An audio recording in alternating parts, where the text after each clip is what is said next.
Shalom, shalom, bien-aimés dans le Seigneur. Un plaisir renouvelé de nous retrouver encore une fois de plus cette semaine dans la continuité de notre programme hebdomadaire appelé À l'école du sabbat. À l'école du sabbat, vous le savez bien, c'est l'étude d'un guide moniteur trimestriel et le deuxième trimestre de l'an 2025, tel que nous l'avons abordé, a pour grand thème allusion, images et symboles, méthode d'étude de la prophétie biblique. Nous sommes pratiquement parvenus à la 4e semaine en cette semaine, alors que le monde entier vient de célébrer très récemment la fête de la Pâque du 19 au 25 avril. Nous allons étudier ensemble la naissance des nations, les nations. Première partie.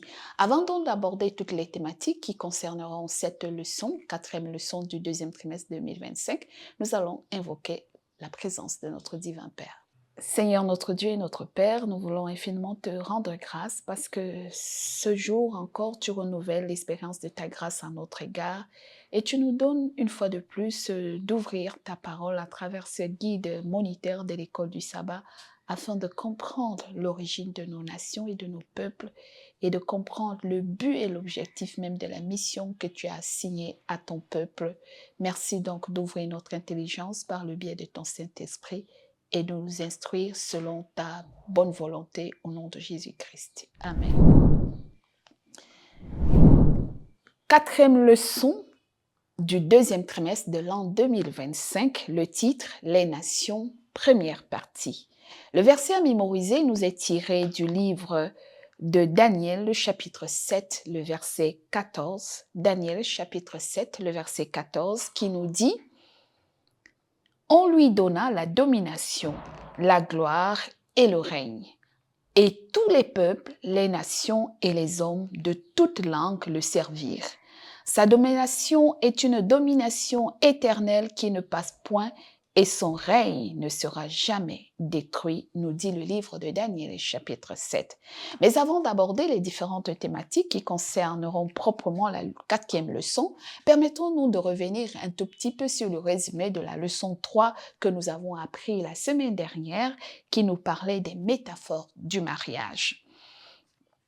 Dans cette leçon des métaphores du mariage, nous avons appris l'union sacrée dans le mariage, les bons mariages, les mauvais mariages, mais la vision de Dieu était de faire de l'homme et de la femme une seule chair. Et dans la leçon d'être une chair dans une union entre un homme et une femme, nous avons vu l'exemple type de l'unité parfaite entre le Père, le Fils et le Saint-Esprit. Malgré l'existence du péché, il y a eu comme une espèce de rupture, de séparation avec Dieu, mais il nous accepte malgré toutes nos différences. Comme dans un couple, nous venons des mondes différents, des éducations différentes, des familles différentes, mais nous sommes finalement amenés à construire ensemble une union qui nous permet de rester dans une unité parfaite, d'accepter les défauts de l'autre, de rechercher en priorité le bien-être de l'autre et de savoir surtout se pardonner autant que nous faisons des erreurs en tant que pécheurs, mais Dieu nous aime, il nous accepte tels que nous sommes. Et puis la belle épouse, la leçon de la belle épouse qui nous a permis de comprendre que quand Dieu a pris soin d'un rejeton abandonné, il l'a fait croître. Cette leçon nous a rappelé que nous pouvons également avoir une relation construite avec Dieu dès le bas âge. C'est le prototype des croyants qui naissent dans la foi, qui grandissent dans la foi et qui sont mollés dans la connaissance de la parole de Dieu, mais qui malheureusement, comme cette jeune fille qui a été moulée dans la grâce divine et revêtie des joyaux et qui est devenue belle, a fini par aller se prostituer. Et c'est comme ça que beaucoup de personnes qui sont nées dans le moule des foyers chrétiens et dans l'enseignement chrétien finissent à un moment donné de s'égarer malgré la plénitude de la connaissance qu'ils ont de Dieu. Et nous avons appris à côté de cela qu'il y a une autre catégorie des croyants à travers l'illusion de la femme prostituée d'Osée. C'est le prototype de type de croyants ou de chrétiens qui rencontrent Dieu à un moment donné de leur vie. C'est-à-dire, ils sortent de leur vie de débauche, de leur vie mondaine, et puis à un moment, Dieu va les chercher dans leur ignorance et il les amène à la bergerie. Et malgré la conversion, il est toujours arrivé des séquences et des moments où nous continuons à retourner à nos vomissures et à rejeter Dieu, mais Dieu vient toujours nous chercher malgré nos prostitutions. Et la leçon nous a parlé également de l'union entre Isaac et Rebecca. Cette union de l'inconnu, la recherche de l'inconnu. Rebecca qui ne connaissait pas son fiancé, mais qui a tout abandonné et qui a accepté de se joindre à lui dans une union d'amour, dans l'inconnu, mais cette union a créé quelque chose d'extraordinaire. C'est comme ça lorsque nous rencontrons Dieu dans notre amour et dans notre relation. C'est une relation dont on ne sait jamais qu'est-ce qui nous attend au bout du compte, mais il y a un sacrifice à payer parce que Isaac a payé un sacrifice, celui de la dot, pour s'investir à la rencontre d'une femme qu'il ne connaissait pas. Mais quand ils se sont mis ensemble dans la même vision, leur amour a engendré une postérité agréable. Quel est le type de relation que nous avons avec Dieu? Parce que quand nous venons à lui, il nous est difficile parfois de connaître quels sont les défis et les épreuves et les difficultés que nous traverserons. Mais plus nous nous engageons et nous maintenons la profondeur d'une relation et d'une connexion parfaite avec Dieu, il arrive que cette relation produise en nous des transformations extraordinaires et nous goûtons ce que c'est que aimer Dieu et l'amour de Dieu.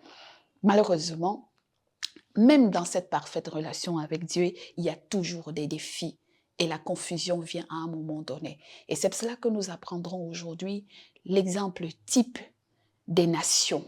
Première partie de la leçon 4 de ce trimestre. Le verset à mémoriser dans Daniel chapitre 7, le verset 14, nous dit que on lui donna la domination, la gloire, le règne et tous les peuples, les nations, les hommes de toute langue le servirent. Sa domination était une domination éternelle qui ne passe point et son règne ne sera jamais détruit. Il s'agit du règne de Dieu, bien évidemment, mais comment cerner la véracité dans l'existence et l'origine des nations? Première partie. Dans le commentaire du livre de samedi, bien évidemment, dans la leçon de samedi, on nous dit que le livre de l'Apocalypse nous montre les solutions de Dieu pour notre monde déchu. Les chapitres finaux, l'accès à l'arbre de vie qui est restauré dans le livre de l'Apocalypse et la malédiction qui est née dans le livre de Genèse, le tout premier livre de la Bible, nous enseigne effectivement que l'origine de notre monde, la vie, le cosmos tel que nous le contemplons aujourd'hui avec toutes les planètes et les galaxies autour de nous ont une origine. Et l'origine est qu'il y a un créateur et le créateur c'est Dieu. Mais dans cet ordre système monde qui a été créé par Dieu, il y a eu également l'origine de la vie sur notre planète Terre. Dieu a organisé et structuré la planète Terre afin qu'il devienne un milieu biotope. Biotope où la vie peut être accessible. Contrairement à toutes les autres planètes qui entourent le système solaire, nous voyons qu'il n'y a de vie nulle part sur les autres planètes. Saturne, Uranus, Jupiter, il n'y a pas de milieu de vie ambiant. Il n'y a que la Terre qui a toutes les précautions possibles qui ont été conditionné pour que l'être humain y vive. Et après avoir mis les conditions d'une vie sur la terre, Dieu créa enfin l'homme et lui donna la grâce de dominer sur ce monde. Mais dans cette perfection, il va se passer un événement particulier, c'est qu'il y a l'introduction de la déconnexion de l'homme avec son créateur, d'où la naissance de la rébellion. Donc nous parle le livre de la Genèse. Et donc, Genèse introduit les origines du monde, les origines de la vie et l'origine de la décadence, c'est-à-dire de la première rébellion contre Dieu. L'homme, s'il se déconnecte de son créateur, et ce qui a engendré ce qu'on appelle le règne de l'iniquité. Ce péché qui a entraîné beaucoup de conséquences avec les malédictions, la mort, la souffrance et la douleur.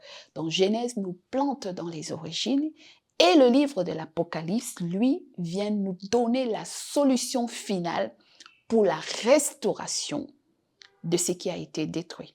Et comme nous le voyons donc, entre les origines, la Genèse et l'Apocalypse, il va se passer une succession de royaumes, de nations, de peuples qui vont dominer le monde au travers des âges. Et c'est ainsi que l'histoire de la Bible entre la Genèse et l'Apocalypse nous montre la naissance de beaucoup d'empires et de royaumes qui sont nés et qui, de fil à mesure que le temps passait, ils naissaient, ils atteignaient leur apogée et puis ils descendaient et ils se détruisaient et ils disparaissaient. Et c'est pour cela que nous étudions la succession des grands royaumes et des grandes puissances à travers le livre de Daniel et de l'Apocalypse. Mais ce qui est important de savoir, nous finissons cette leçon de samedi, c'est que c'est un processus très long qui mène à ce moment couvrant des milliers d'années d'expérience d'humains, d'autogouvernement, où une succession d'empires, de royaumes ont dirigé notre monde comme nous le voyons encore aujourd'hui avec l'avènement de nouvelles puissances qui montent. Comme la Chine, nous voyons les batailles entre la Russie, les États-Unis, les grandes puissances, la Grande-Bretagne, l'Europe, qui s'est unie en un bloc pour former tout un grand conglomérat de puissance pour dominer le monde. Mais est-ce que les gouvernements et les États, les institutions peuvent-ils rétablir la paix et l'harmonie tant escomptées par les dieux en mettant Dieu de côté? C'est ce que nous apprenons avec la leçon de dimanche. Nimrod et Ninive, l'une des nations les plus connues dans l'histoire de l'humanité, on nous dit dans le livre de Genèse, chapitre 10, le verset 9, je voudrais partager avec vous, le livre de Genèse, chapitre 10, le verset 9 précisément, quand on nous donne la généalogie des fils de Noé après le déluge, on nous dit que Noé avait 3 fils, Sem, Cham et Japheth, et de ces fils, il va naître également une postérité de chacun d'eux. Mais le plus important, c'est qu'au verset 9 du Genèse chapitre 10, on nous évoque un personnage particulier qui s'appelait Nimrod. Il fut un vaillant chasseur devant l'Éternel, c'est pourquoi l'on dit comme Nimrod, vaillant chasseur devant l'Éternel. On nous dit au verset 10 de Genèse 10 qu'il régna d'abord sur Babel, sur Érec, Akkad et Calné et au pays de Shkénia.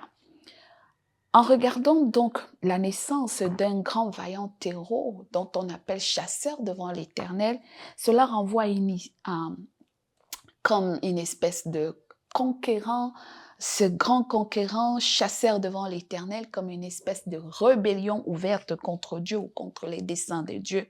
Et nous savons que notre monde a connu autant de grands conquérants qui ont mené des batailles, des conquêtes pour se faire reconnaître. Nous avons par exemple Alexandre le Grand, nous avons Napoléon Ier, nous avons Constantin, nous avons Fidel Castro, nous avons eu les Abraham Lincoln, nous avons eu Mao Zedong en Chine, nous avons eu Ernesto Che Guevara, nous avons eu Tchaka Zulu, Sundiata Keita pour le cas du Mali.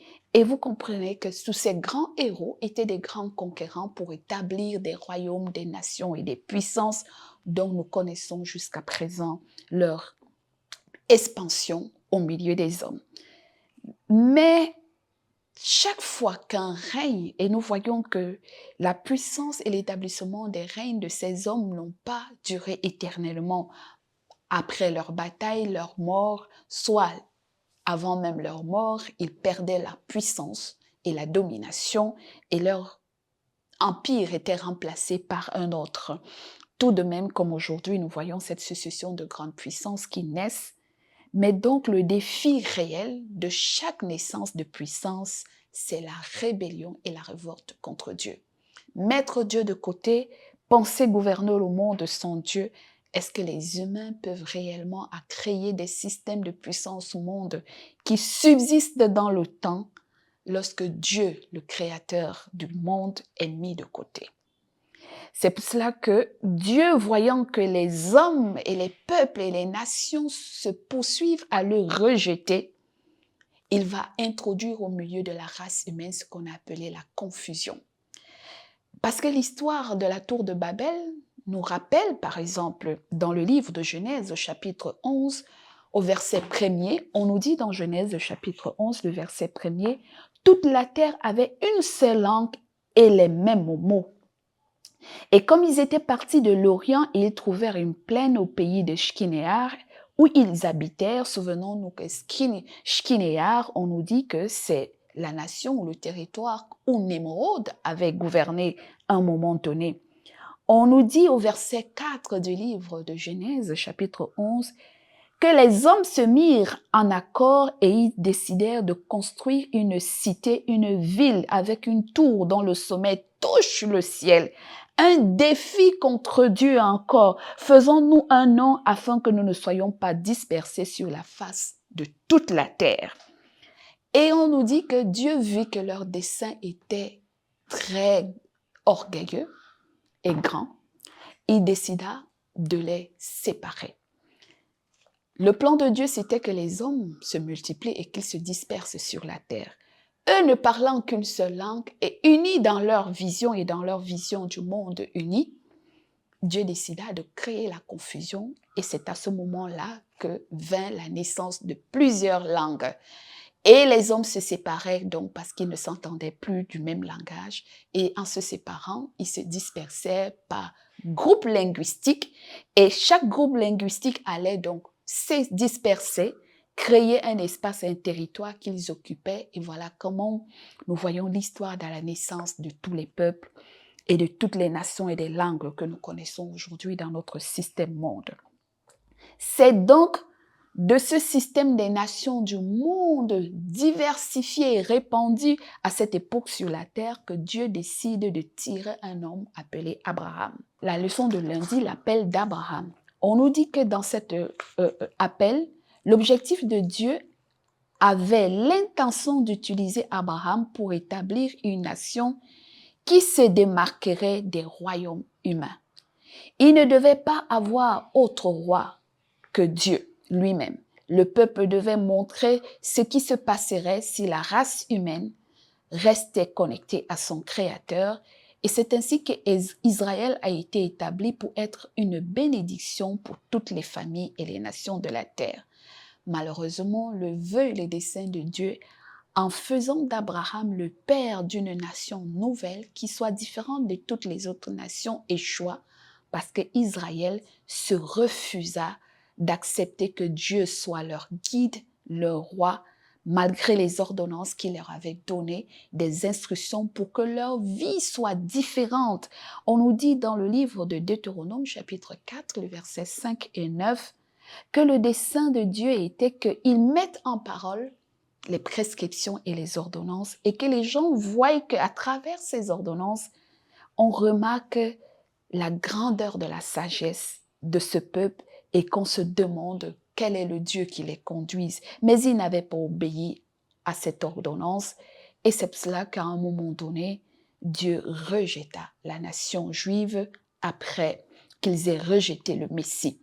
Ces hommes vont rejeter Dieu dans la leçon de mardi en demandant à Samuel de leur donner un roi humain. On ne veut pas d'un Dieu mystérieux, on ne veut pas d'un roi mystérieux qu'on ne voit pas. Nous voulons un roi comme nous. Nous voulons que tu nous donnes un homme. Et Dieu les avait avisés, comme vous avez fait ce choix-là, l'évidence c'est que vous serez assujettis à cet homme. Il utilisera vos fils et vos filles comme des esclavages. Nous sommes dans 1 Samuel chapitre 8, versets 4 à 18 et dans Deutéronome chapitre 17 du verset 14 au verset 20. Je leur donnerai un roi, mais plutôt son peuple décide qu'il en veut un. Il suffit de regarder dans l'histoire d'Israël, après qu'ils aient décidé d'avoir un roi, pour voir à quel point les choses se sont mal passées sous ces rois. Bien que certains rois aient été mieux que d'autres, même les bons rois ont commis des erreurs comme David. Dans de nombreux cas, la nation a vécu sous le règne de rois successifs qui faisaient ce qui est mal aux yeux de l'Éternel. Et c'est ainsi qu'on se demande aujourd'hui, parfois nous choisissons des hommes pour nous diriger et à un moment donné, nous nous rendons compte que ces hommes ne sont pas exactement le type de leader que nous attendons. Et c'est pour cela qu'on se retrouve aujourd'hui dans un monde avec des dirigeants païens. Dans la leçon de mercredi, les dirigeants païens, c'est-à-dire qu'une église trempée ou un système monde où les hommes, les nations, les langues parlent de Dieu. Mais malheureusement, dans ce système monde, il y a eu une espèce d'introduction des dirigeants païens ou des dirigeants qui ne craignent pas Dieu.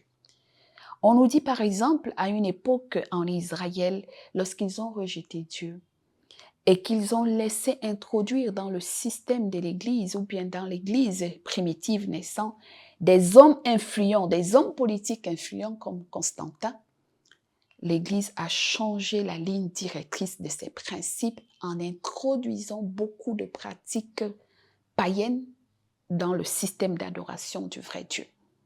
Et c'est ainsi qu'aujourd'hui même, dans nos systèmes églises et cultes, nous voyons l'influence des grands hommes dans l'Église. Ils viennent avec leur poste, leur argent, ils influencent les décisions de l'Église et c'est ainsi que le système de l'Église commence à avoir une différence et on voit comment beaucoup de choses se sont dégradées. Le culte de la personnalité, le culte des morts, le culte de la grandeur, le culte des sacrifices et tous ces systèmes finissent par égarer le peuple de Dieu vers la véritable adoration de Dieu. Et c'est un appel que Dieu nous lance dans cette journée de mercredi. Qu'est-ce qui dans notre propre culture, dans notre propre société sont devenus des moyens par lesquels l'influence des dirigeants païens domine la marche et l'histoire de l'Église de Dieu? Si nous nous laissons avilir par les autorités qui ont une influence sur les décisions de l'Église, il y a de fortes chances que le droit, la justice, le droit du pauvre ne soient plus respectés et l'on commence à valoriser plutôt les œuvres humaines, l'argent et tout le reste. Et c'est en vertu de cette leçon que la leçon de jeudi nous ramène à dire que Dieu nous a créés pour être une lumière pour les païens et non pour nous laisser influencer par les païens ou par les dirigeants au milieu de notre organisation chrétienne. Malheureusement, Dieu nous a appelés à être une lumière, une lampe qui rayonne et qui brille pour les autres. Malheureusement, l'Église aujourd'hui s'est laissée plutôt influencer par la richesse, les attraits de la gloire, les attraits de... Et c'est pour cela qu'on se voit aujourd'hui d'avoir des grands leaders spirituels, des apôtres, des prophètes, mais qui ne vivent que dans la luxure, le luxe, au détriment même des fidèles qu'ils exploitent à travers le message des dons, des sacrifices. Eux, ils s'enrichissent et les pauvres sont maintenus dans la pauvreté, alors qu'il n'en était pas ainsi. Dieu, en choisissant un peuple, voulait que ces peuples deviennent une lumière pour les nations, leur montrer la crainte de Dieu, le respect de ses ordonnances et de ses préceptes. Mais est-ce que sommes-nous parvenus à comprendre que nous, en tant que croyants de la fin des temps, croyants de cette génération, face au système monde qui influence aujourd'hui et domine le monde, au point de dominer même leur présence dans l'Église de Dieu, quelle est notre place en tant que chrétiens? Avec la leçon de vendredi, nous comprenons que Dieu nous appelle à revoir notre caractère, notre comportement, à nous poser véritablement la question si nous sommes restés à Dieu ou nous nous sommes détachés à Dieu dans notre cheminement. À quel moment le monde a pris le dessus dans la marche de l'Église de Dieu? Et c'est aussi une véracité, nous ne pouvons pas rejeter complètement nos autorités ou nos puissances, mais il faut bien qu'il y ait une séparation entre l'Église et le pouvoir. Malheureusement, il peut arriver que Dieu se serve également de l'État pour régler certaines choses qui ne sont pas bien bonnes, comme Dieu a utilisé des rois païens à une certaine époque, soit pour punir son peuple qui se révoltait comme Israël et Babylone, soit pour ramener et restaurer la crainte de Dieu, comme il a utilisé le roi Cyrus pour amener le peuple d'Israël vers la reconstruction de Jérusalem. Ainsi, Dieu peut également utiliser des hommes, d'État, des hommes de pouvoir pour redresser certaines choses qui ne marchent pas. Nous apprécions aujourd'hui des hommes d'État, par exemple, qui défendent la famille, alors que l'esprit du monde voudrait aujourd'hui détourner le lien de la famille, celui d'un homme et d'une femme, en nous faisant parler des genres et de tout type de genres. Il y a des hommes d'État qui défendent l'intégralité et le respect de la famille tel que Dieu l'a créé. Dieu peut se servir de ce type d'homme pour redresser ce que le peuple a abandonné. Puissions-nous demander à Dieu de nous aider à nous reconstruire dans notre cheminement avec lui.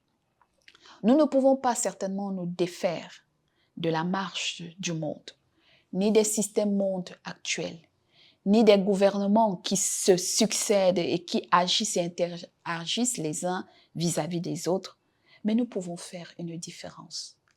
En tant qu'enfants de Dieu, en respectant ses ordonnances, en laissant Dieu guider nos choix, nos actions, dans la gouvernance de nos institutions, dans le choix de nos leaders, dans les décisions que nous prenons et dans notre manière de vivre avec autrui.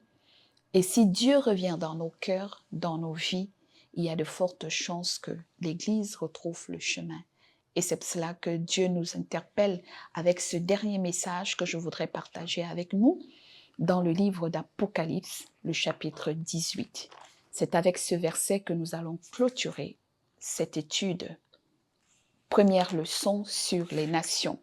Apocalypse chapitre 18, le verset 1 à 4, la Bible nous dit: Après cela, je vis descendre du ciel un autre ange qui avait une grande autorité, et la terre fut éclairée de sa gloire.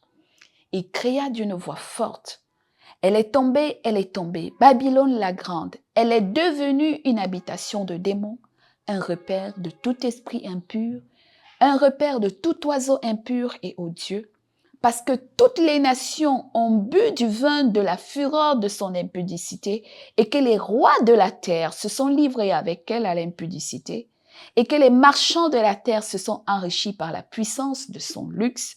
Et j'entendis du ciel une autre voix qui disait: Sortez du milieu d'elle, mon peuple, afin que vous ne participiez point à ses péchés et que vous n'ayez point de part à ses fléaux. L'appel de Dieu est donc là.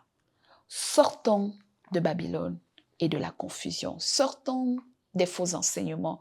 Sortons de tout message qui nous appelle à la déconnexion avec Dieu ou à déclarer que Dieu est mort ou qu'il n'existe pas. Et donnons-nous la grâce de laisser Dieu dominer nos espérances, nos actions, nos pensées et nos paroles. C'est ainsi que nous appelons le Saint-Esprit à nous aider à être de véritables lumières pour les païens. Prions. Notre Dieu, notre Père, merci de nous rappeler que le monde a été créé par toi et que malgré les systèmes mondes qui règnent et qui dominent actuellement et qui se sont suscités au fil des âges, tu restes l'unique vrai Dieu et que chaque fois que nous nous détournerons de toi et de ta face et de tes ordonnances, la marche de notre monde verra toujours la destruction et la chute. Apprends-nous à renaître et à revenir un peuple qui te loue et qui t'adore selon la crainte qui t'est due, au nom de Jésus-Christ. Amen.